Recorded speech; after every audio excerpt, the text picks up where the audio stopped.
फिर से हमारे भोजपुरी खोज इंटरटेनमेंट चैनल में स्वागत है।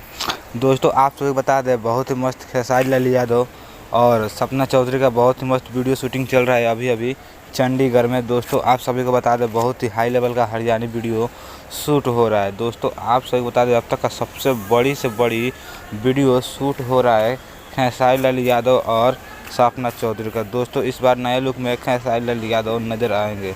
दोस्तों आप सब लाइव स्क्रीन पर देख रहे हैं कैसे सपना चौधरी और खेसारी लाल यादव एक साथ दिख रहे हैं फोटो में। दोस्तों आप सभी बता दें, खेसारी लाल यादव साहब हरियाणा की तरह लग रहे हैं। दोस्तों आप सभी को बता दें, बहुत ही मस्त वीडियो शूट अभी चल रहा है। लगातार 2 दिन से शूटिंग चल रहा है एक ही गाना का। बहुत ही हाई लेवल का वीडियो बनने वाला है। तो दोस्तों आप सभी को बता दें कि आप सब इस वीडियो से इस कितना आप सब उत्सव है, अपना राय कमेंट्स बॉक्स में जरूर दें। और खेसारी लाल यादव और साथ में सपना चौधरी का फैंस है तो कमेंट्स बॉक्स में ज़रूर कमेंट्स करें कि आपको अपडेट पसंद आया या नहीं आया। तो दोस्तों ऐसे अपडेट लेकर आता रहता हूँ, तो हमारे चैनल को सब्सक्राइब कर लीजिएगा। फिर नेक्स्ट वीडियो मिलेंगे, तब तक के लिए धन्यवाद।